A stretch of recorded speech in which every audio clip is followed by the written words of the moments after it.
നല്ല ടേസ്റ്റി ആയിട്ടുള്ള ഡിഫറെൻ്റ് ആയിട്ടുള്ള പായസമാണ്. ഹായ് ഫ്രണ്ട്സ്, വിനീസ് വേൾഡിലേക്ക് എല്ലാവർക്കും സ്വാഗതം. ഈ ചാനൽ ആരെങ്കിലും സബ്സ്ക്രൈബ് ചെയ്യാതുണ്ടെങ്കിൽ ഒന്ന് സബ്സ്ക്രൈബ് ചെയ്ത് ബെൽ ബട്ടണും കൂടി എനാബിൾ ചെയ്ത് തൊട്ടടുത്ത് തന്നെ ഓൾ എന്നുള്ളതും കൂടി എനാബിൾ ആക്കിയാൽ മാത്രമേ ഞാൻ ഡെയിലി അപ്ലോഡ് ചെയ്യുന്ന വീഡിയോസിൻ്റെ നോട്ടിഫിക്കേഷൻസ് നിങ്ങൾക്ക് കറക്റ്റായി ലഭിക്കുകയുള്ളൂ. ഞാനിപ്പോൾ ഇവിടെ ഉണ്ടാക്കുന്നത് കടലപ്പരിപ്പ് പ്രഥമനാണ്. അതിനായിട്ട് 1/2 കിലോ പരിപ്പ് 4 മണിക്കൂർ കുതിർത്തിയതാണ്. എന്നിട്ടത് വെള്ളം പോകാനായിട്ട് വെച്ചു. ഒരു കുക്കർ അടപ്പത്ത് വെച്ചിട്ട് അതിലേക്ക് 1 ടേബിൾ സ്പൂൺ നെയ്യും കൂടി ഒഴിച്ചിട്ട് ഇതൊന്ന് വറുത്തെടുക്കുവാണ്. ഈ കടലപ്പരിപ്പ് നന്നായിട്ടൊന്ന് ഇളക്കി കൊടുക്കാം. നന്നായി കളർ മാറി വരണവരെ വറുത്ത് കൊടുക്കാം. ഇനി നമുക്കിതിലേക്ക് കുറച്ച് വെള്ളം ഒഴിച്ചു കൊടുക്കാം.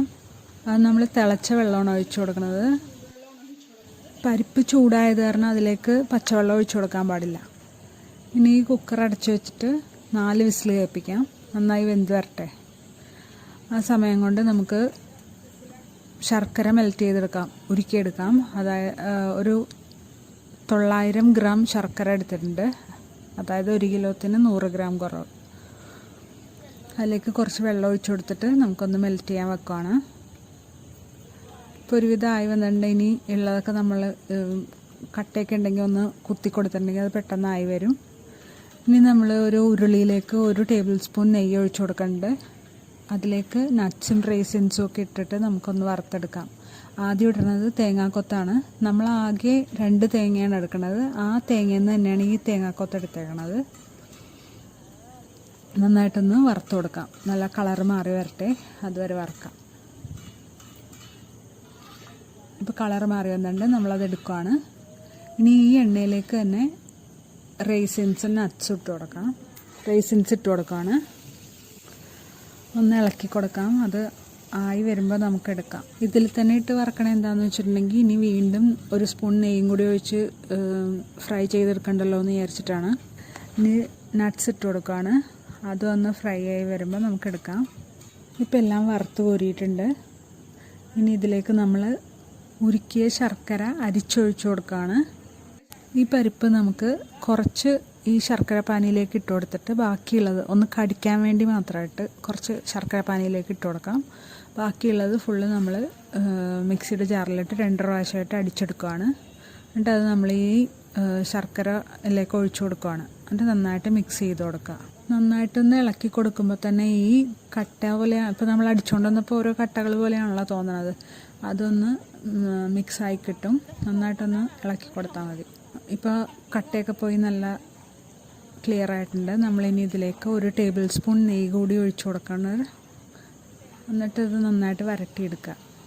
പരിപ്പിൽ ഇത്തിരി എങ്ങാനും വെള്ളം ഉണ്ടാവും, അതും ശർക്കരയിലുള്ള വെള്ളമൊക്കെ വറ്റി നന്നായിട്ട് കുറുകി വരണവരെ നമുക്ക് ഇത് ഇളക്കി കൊടുത്തുകൊണ്ടിരിക്കണം. ഇതിപ്പോൾ നമ്മൾ നന്നായിട്ട് വരട്ടിയെടുത്തിട്ടുണ്ട്. നമ്മളിതിലേക്ക് കുറച്ചും കൂടി ഒരു നെയ്യ് ഒഴിച്ചു കൊടുക്കുകയാണ്. ഈ വരണ്ട് വരുമ്പോൾ കുറച്ച് നെയ്യും കൂടി ഒഴിച്ച് നന്നായിട്ടൊന്ന് വരട്ടിയെടുക്കണം. അങ്ങനെയാണ് സദ്യക്കാരൊക്കെ ചെയ്യണത്, സദ്യക്ക് പായസം ഉണ്ടാക്കുമ്പോൾ ഒക്കെ ചെയ്യണത്. ഇനി നമ്മൾ ഇതിലേക്ക് 3-ാം പാൽ ഒഴിച്ചു കൊടുക്കുകയാണ്. 2 തേങ്ങയാണ് എടുത്തേക്കണത്. 2 തേങ്ങയിൽ നിന്ന് കുറച്ച് നമ്മൾ തേങ്ങാക്കൊത്തിന് വേണ്ടി എടുത്തിട്ടുണ്ട്. ബാക്കി ഫുൾ പാലാക്കിയിട്ടുണ്ട്. ഇനി നന്നായിട്ടൊന്ന് മിക്സ് ചെയ്ത് കൊടുക്കുക. ഇതിലുള്ള വെള്ളം മുഴുവൻ വറ്റിച്ചെടുക്കണം. നന്നായിട്ട് ഇളക്കി കൊടുത്തുകൊണ്ടേ ഇരിക്കണം കേട്ടോ. ഇപ്പോൾ ഈ കളർ കണ്ടോ. ഇനിയിപ്പോൾ ഇത് അടുത്ത സ്റ്റേജിൽ ഒത്തിരി കൂടി കളർ കൂടിയിട്ടുണ്ട്. ഇപ്പം ഇനി നമ്മൾ ഈ സമയത്താണ്, അതായത് വറ്റി വന്നു എന്നാണ് അർത്ഥം. അപ്പോൾ നമ്മൾ 2-ാം പാൽ ഒഴിച്ചു കൊടുക്കുകയാണ്. ഈ പായസം കുറച്ച് ലൂസായിട്ട് വേണം എടുക്കാൻ, അല്ലെങ്കിൽ കുറച്ച് ഇരിക്കും തോറും, അതായത് തണുക്കും തോറും ടൈറ്റായിക്കൊണ്ടിരിക്കും. ടൈറ്റായി പോവുകയാണെങ്കിൽ തിളപ്പിച്ച വെള്ളം ഒഴിച്ചിട്ട് ലൂസാക്കിയാൽ മതി. ഇനിയിപ്പോൾ ഇത് വറ്റി വന്നിട്ടുണ്ട്. നമ്മൾ 1-ാം പാൽ ഒഴിച്ചു കൊടുക്കുകയാണ്. ഇതിന് ശേഷം പിന്നെ തിളപ്പിക്കാൻ പാടില്ല. നമ്മൾ ഇതിൻ്റെ വൈറ്റ് കളർ വന്നിട്ടുണ്ടല്ലോ പാലിൻ്റെ, ആ കളറൊന്ന് മാറി പായസത്തിൻ്റെ കളറാകുമ്പോൾ നമ്മൾ ഫ്ലെയിം ഓഫ് ചെയ്ത് കൊടുക്കുകയാണ് ചെയ്യണത്. ഇപ്പോൾ കളറൊക്കെ മാറി വന്നിട്ടുണ്ട്. നമ്മൾ ഫ്ലെയിം ഓഫ് ചെയ്ത് കൊടുത്തു. ഇനി ഇതിലേക്ക് നമ്മൾ 5 ഏലക്ക പൊടിച്ചതാണ് ഇട്ട് കൊടുക്കുന്നത്. നന്നായിട്ട് ഇളക്കി കൊടുക്കാം. ഇനി നട്ട്സും റൈസിൻസും ഒക്കെ വറുത്ത് വെച്ചിട്ടുണ്ടല്ലോ, തേങ്ങാക്കൊത്തും, അതും കൂടി ഇട്ട് കൊടുക്കാം നമുക്ക്. ഇപ്പോൾ നമ്മുടെ പായസം ഇവിടെ റെഡി ആയിട്ടുണ്ട്. ഇത് എല്ലാവർക്കും ഇഷ്ടമായി എന്ന് വിചാരിക്കണം. ഇഷ്ടമായെങ്കിൽ ലൈക്ക് ചെയ്യാനും കമൻറ്റ് ചെയ്യാനും ഷെയർ ചെയ്യാനും മറക്കരുത്.